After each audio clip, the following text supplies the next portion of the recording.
नमस्कार मित्रों, जय श्री कृष्णा। आज हम आपको बताएंगे कि सूर्य संक्रांति का नक्षत्र से गोचर विचार कैसे होता है। मैंने पिछले वीडियोस में आपको बताया है कि सूर्य जब प्रत्येक महीने में राशि बदलता है तो वह आपकी राशि से किस भाव में संक्रमण करता है, किस भाव में वह गोचर करता है और उसका क्या फल आपको मिलता है, इसके विषय में आपने जाना। लेकिन आज मैं आपको सूर्य संक्रांति का नक्षत्रों के अनुसार गोचर विचार बताऊंगी कि किस तरह से आप बहुत ही सूक्ष्म तरीके से अपने पूरे वर्ष 2019 में होने वाली घटनाओं को जान पाएंगे। क्या कुछ आपके लिए लेकर आया है यह नक्षत्र, क्योंकि नक्षत्र से जब हम विचार करते हैं तो यह तरीका बहुत ही सूक्ष्म होता है लेकिन बहुत ही सटीक तरीका होता है और आपको जानना भी बहुत ही आसान होता है। तो आज मैं आपको बताऊंगी इस चार्ट के माध्यम से और नक्षत्रों के माध्यम से कि किस तरह से आप गणना कर सकते। तो आज मैं आपको बताऊंगी कि सबसे पहले तो आपको नक्षत्रों का ज्ञान होना चाहिए कि 1 से लेकर 27वां नक्षत्र किस सीरियल वाइज में है। सबसे पहले आपको बहुत ही इजी है, आप नेट से निकाल सकते हैं, गूगल से निकाल सकते हैं कि नक्षत्रों के नाम, नक्षत्रों की लिस्ट आपके सामने आ जाएगी। फिर आप ये देखिए कि आपका जन्म किस नक्षत्र में हुआ है। बहुत ही सरल तरीके से आप जान सकते हैं। आप अपनी जन्म पत्रिका उठाएं या फिर किसी जानकार से आप इस बात को पूछ सकते हैं कि हमारा जन्म जो हुआ है वह किस नक्षत्र में हुआ है, हमारी पैदाइश किस नक्षत्र में हुई है। और उसके बाद आप देखें कि जो सूर्य का संक्रमण हो रहा है, सूर्य का जो हो रहा है, यानी सूर्य एक राशि से दूसरी राशि में जब प्रवेश कर रहा है तो उस समय चंद्रमा किस नक्षत्र में विद्यमान है। जैसे आज का 15 जनवरी को चंद्रमा जो है अश्विनी नक्षत्र में, अश्विनी नक्षत्र के प्रथम चरण में वह मकर राशि में सूर्य का प्रवेश हुआ है। तो सिर्फ आपको इतना ही जानना है कि हर महीने में जनवरी से लेकर दिसंबर तक चंद्रमा, जब सूर्य की संक्रांति हो रही है उस समय चंद्रमा किस नक्षत्र में विद्यमान है। हमें सिर्फ इतना ही जानना है कि जिस नक्षत्र पर चंद्रमा है और उस समय राशि का सूर्य का जो संक्रांति हो रहा है उससे लेकर, यानी संक्रांति के नक्षत्र से लेकर आपको अपने जन्म नक्षत्र तक गिनना है। लेकिन आपको सबसे पहले आपको नक्षत्र जानना होगा कि 1 से लेकर 27वां नक्षत्र सीरियल वाइज कौन कौन से नक्षत्र हैं। उसके बाद आपको ये देखना होगा कि जिस भी महीने का फलादेश आपको जानना है, जैसे जनवरी का जानना है तो जनवरी में कल 15 जनवरी को अश्विनी नक्षत्र के प्रथम चरण में सूर्य की संक्रांति हुई है, यानी सूर्य ने धनु राशि से मकर राशि में प्रवेश किया है। तो मैं आपको यहाँ पर बता दूं कि हर महीने का एक चार्ट या आप बना लें कि आपको किस महीने में संक्रांति किस नक्षत्र में होगी, चंद्रमा किस नक्षत्र में रहेगा, तब सूर्य संक्रांति करेगा, यानी वह एक राशि से दूसरी राशि में प्रवेश करेगा। इस बात को जानना आपको बहुत जरूरी है, तब आप ये सरल सा तरीका अपनाकर अपने पूरे 12 महीने के फलादेश को बहुत ही आसानी से जान सकते हैं। मित्रों, आप नोट करते जाएं, मकर राशि जो है वह अश्विनी नक्षत्र के प्रथम चरण में जब मकर राशि में सूर्य प्रवेश करेगा, यानी कल जो 15 जनवरी को सूर्य ने मकर राशि में प्रवेश किया है, मकर संक्रांति हमने मनाई है, तो उसमें अश्विनी नक्षत्र था जब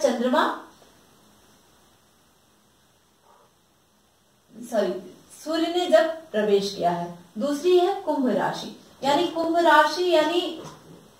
कुंभ राशि कब पड़ेगी, फरवरी में जब कुंभ राशि में जाएगा चंद्रमा, यानी मकर से जब वह कुंभ में जाएगा तो भरणी नक्षत्र में जाएगा, यानी चंद्रमा भरणी नक्षत्र में होगा और उस समय सूर्य की संक्रांति होगी, सूर्य से यानी मकर से कुंभ में जाएगा। फिर मीन राशि में, यानी जब कुंभ से मीन में जाएगा मार्च महीने में, तब वो मृगशिरा नक्षत्र में रहेगा।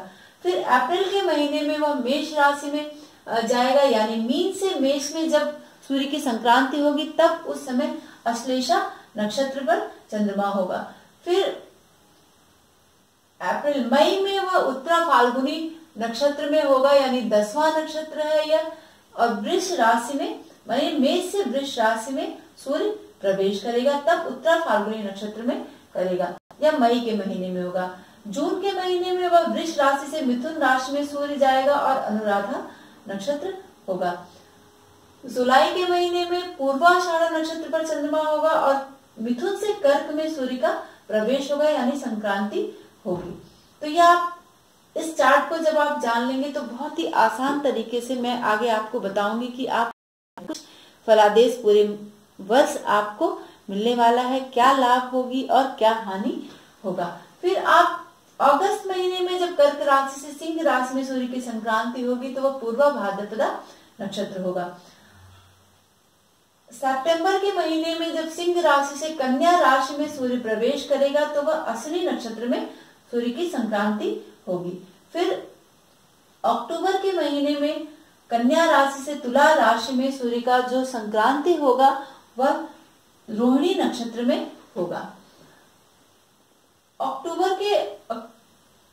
नवंबर के महीने में जब तुला राशि से वृश्चिक राशि में सूर्य प्रवेश करेगा तो वह आर्द्रा नक्षत्र में प्रवेश करेगा। फिर वृश्चिक से जब धनु में आएगा, यानी दिसंबर के महीने में अश्लेषा नक्षत्र में सूर्य की संक्रांति होगी। तो ये जाना आपने 12 महीनों में किस नक्षत्र में सूर्य संक्रांति होगी और नक्षत्र से गोचर विचार करना किस तरह से आपको है। सबसे पहले आप अपने जन्म नक्षत्र को ले लें, आपका जन्म जिस नक्षत्र में हुआ है जन्म कुंडली के आधार पर, ठीक है। फिर जन्म कुंडली के आधार पर आपने ले लिया। फिर संक्रांति के दिन, यानी जो संक्रांति मैंने आपको बताई है, ये हर महीने, पिछला वीडियो जब आप मेरा देखेंगे तो उसमें मैंने एक चक्र के माध्यम से 1 से लेके, यानी जनवरी से लेकर दिसंबर तक महीने में होने वाले जो सूर्य का जो प्रवेश होता है एक राशि से दूसरी राशि में, तो वो तारीख मैंने आपको बताई है। आपको हमारे पिछले वीडियो देखने पड़ेंगे इस के फल को जानने के लिए कि किस महीने में सूर्य किस राशि में प्रवेश कर रहा है और कौन सा दिन था, यह आपको हमारे पिछले वीडियो से मिल जाएगा। तो अब आप जाने कि संक्रांति के दिन जिस चंद्रमा था, हाँ, उससे जन्म नक्षत्र तक गिने और संख्या में 1 जोड़ देना है। जैसे अश्विनी मकर राशि, यानी 15 जनवरी को मकर राशि में अश्विनी नक्षत्र में सूर्य का संक्रांति हुआ, यानी वह धनु राशि से मकर राशि में उसने प्रवेश किया, तो अश्विनी नक्षत्र। अगर आपका जन्म रोहिणी नक्षत्र में हुआ है मित्रों, यानी किसी में हो सकता है, आपका अश्विनी नक्षत्र में हो सकता है, भरणी में हो सकता है, कृतिका में हो सकता है, रोहिणी में हो सकता है, मृगशिरा में हो सकता है, आर्द्रा में हो सकता है, पुनर्वसु में, पुष्य, श्लेषा, मघा, इस तरह से किसी भी नक्षत्रों में आपका जन्म हो सकता है। बस इतना आपको जानना है कि आपका जन्म किस नक्षत्र में हुआ है। अब आप अगर अश्विनी में हुआ है, अश्विनी में मकर में प्रवेश किया है इसने, तो यहाँ पर आप अश्विनी ले लें, ठीक है, अश्विनी। और सपोज दैट हो सकता है किसी का जन्म, आपका जन्म रोहिणी नक्षत्र में हुआ हो, तो रोहिणी नक्षत्र क्या हुआ, यानी 1 2 3 4 सीरियल नंबर से देखना है, कोई भी इधर उधर नक्षत्र नहीं करना है। जिस तरह से आपकी लिस्ट गूगल से निकालने के बाद आपके सामने आती है, ठीक वही नंबरिंग हमारे नक्षत्रों की होती है मित्रों। तो अगर रोहिणी में हुआ है तो हम अश्विनी से रोहिणी को गिनेंगे, यानी अश्विनी में मकर राशि में प्रवेश किया है, सूर्य की संक्रांति हुई है जनवरी में 15 जनवरी 2019 में, तो अश्विनी से यानी 1 2 3 4 चौथा नक्षत्र जो है वह रोहिणी नक्षत्र है। तो यहाँ पर क्या करना है, संक्रांति के दिन जिस नक्षत्र पर चंद्रमा था, यानी अश्विनी नक्षत्र पर था, अभी हम जनवरी का निकाल रहे हैं, उससे जन्म नक्षत्र तक गिने, ठीक है, उससे जन्म, यानी अश्विनी 1 2 3 4 रोहिणी था, रोहिणी को हमने लिया है यहाँ पर उदाहरण स्वरूप, तो यहाँ पर 4 आया, यानी चौथा नक्षत्र आया। अब इसमें हमको क्या करना है, उस संख्या में आपकी कोई भी संख्या आ सकती है, 19 आ सकता है, 10 आ सकता है, 21 आ सकता है, 12 आ सकता है, 2 आ सकता है, 3 आ सकता है, कोई भी संख्या आ सकती है। तो जो भी संख्या आएगी उसमें आपको 1 प्लस कर देना है यहाँ पर। तो क्या हो गया, 4 + 1 5। अब देखना है कि 5 नंबर, एक चार्ट है। अब मैं आपको बताऊंगी कि अगर 5 नंबर आता है तो आपको भोग और सुख मिलने वाला है जनवरी के महीने में। ठीक है, तो आप सभी को यही इसी तरीके से आपको निकालना है, यानी नक्षत्र लेना है जिस नक्षत्र में संक्रांति हो रही है और आपका जन्म नक्षत्र क्या है। तो संक्रांति के जन्म नक्षत्र से आप अपने जन्म नक्षत्र तक आपको गिनना है। उसके बाद उसमें 1 प्लस कर देना है, कितना भी आए, 12 आए तो भी 1 प्लस कर देना, 13 हो जाएगा। 15 आता है तो भी 1 प्लस कर देना है, 16 हो जाएगा। मतलब कोई भी संख्या आती है तो उसमें 1 आपको प्लस करना होगा और तब टोटल संख्या को देखना होगा। फिर उस संख्या को हम लेंगे कि क्या फल हमें, अगर 5 नंबर आया है तो हमें क्या फल मिलने वाला है। तो अगर आपकी 1, 2 और 3 ये संख्या आती है, यहां पर मैं आपको बताऊं कि अगर 1, 2, 3 संख्या आती है, ठीक है, 1, 2, 3, अगर ये संख्या आती है आपके सूर्य संक्रांति से जन्म नक्षत्र तक गिनने के बाद उसमें 1 प्लस करने के बाद अगर ये संख्या आती है, 1 आता है, 2 आता है या फिर 3 आता है, तो आपको उस महीने में यात्रा करनी पड़ जाएगी, यानी बहुत चलना पड़ जाएगा, आपको बहुत सफर करना पड़ेगा। ठीक है, ये निश्चित है कि अगर 1, 2, 3 आता है तो आपको यात्रा करनी पड़ सकती है या फिर रास्ता चलना पड़ सकता है, यानी सफर करने की कंडीशन आपको उस महीने में बन सकती है।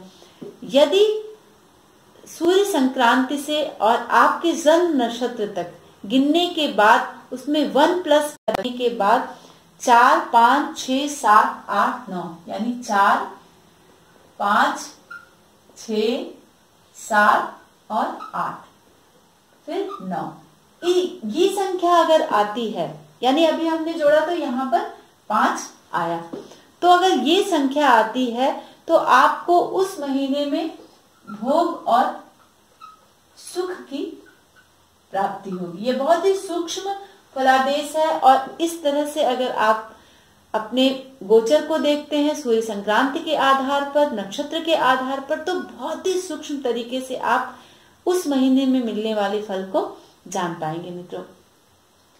फिर अगर आपको 10, 11 या 12 आता है, 10, 11 या फिर 12 जोड़ने के बाद 1 प्लस करने के बाद आपकी जिस महीने में जिस नक्षत्र में संक्रांति हो रही है उस नक्षत्र से लेकर जन्म नक्षत्र तक जो संख्या आएगी उसमें 1 प्लस करने के बाद अगर 10, 11, 12 आता है तो उस महीने में निश्चित तौर पर आपको सूर्य से मिलने वाले जो फल है उसमें कष्ट मिलेगा, चाहे किसी भी विषय को लेकर हो।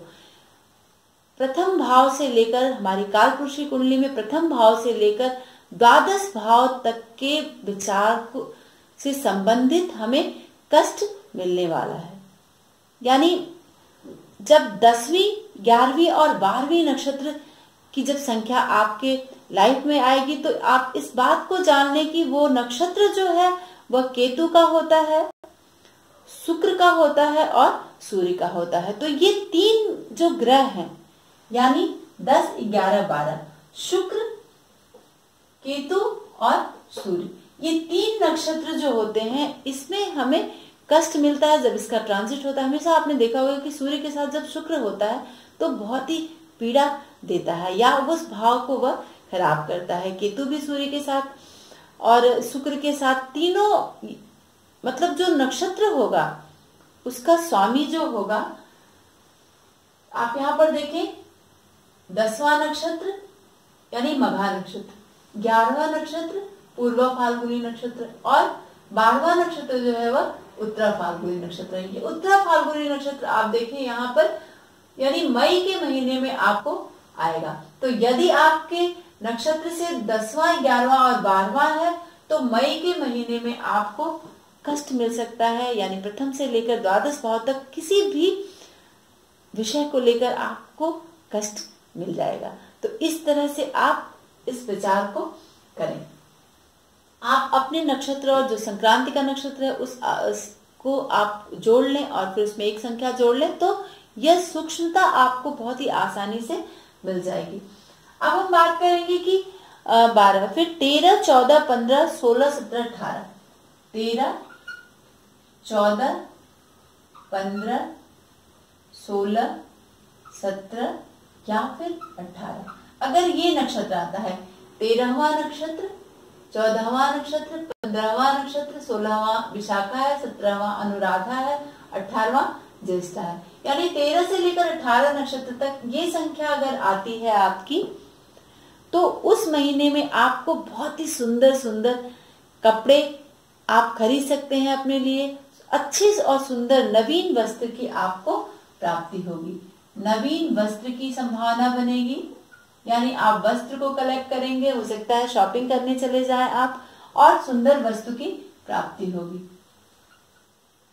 किसी भी खास वस्तु की प्राप्ति करा सकता है यदि आपका नक्षत्र 13वां, 14वां, 15वां, 16वां, 17वां और 18वां होगा।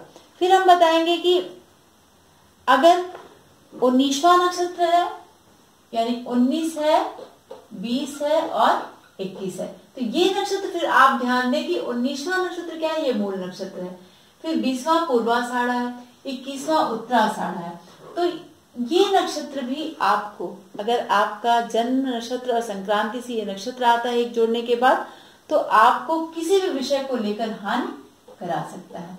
तो आप देखिए यहाँ पर कि जुलाई के महीने में आ रहा है पूर्वा आषाढ़ा नक्षत्र, तो अगर आपके नक्षत्र से 19, 20, 21 आता है, तो आप जुलाई के महीने में विशेष तौर पर सावधानी रखें। जिसका भी आता है आप सबको गिनना है अपने नक्षत्र, जन्म नक्षत्र से और संक्रांति के नक्षत्र से मित्रों।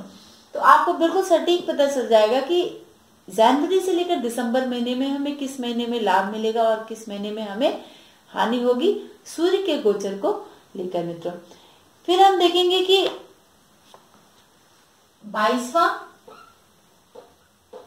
23वां, यानी 22वां, 23वां, 24वां, 25वां, 26वां और 27वां, तो ये नक्षत्र यानी 22 से लेकर 27 नक्षत्र के बीच में अगर आपकी संख्या आती है जोड़ने के बाद, तो आपको उस महीने में विशेष धन की प्राप्ति हो सकती है मित्रों, विशेष धन की प्राप्ति करा देगा। तो अब आपको समझ में आ गया होगा कि संक्रांति, सूर्य संक्रांति के आधार पर हम नक्षत्र से गोचर का विचार कैसे करेंगे। आपने 27 नक्षत्र को देखा, आप गूगल से निकाल सकते हैं। फिर यहाँ पर आपने देख लिया, मैंने यहाँ पे एक चार्ट बता दिया कि मकर से लेकर यानी जनवरी से लेकर दिसंबर महीने में जो नक्षत्र होगा जिसमें सूर्य की संक्रांति होगी, यानी सूर्य एक राशि से दूसरी राशि में प्रवेश करेगा, तो क्या नक्षत्र होगा। अब आपको यहां से ले लेना है और आप अपने नक्षत्र से ये जोड़ लें, फिर उसमें 1 प्लस कर लें।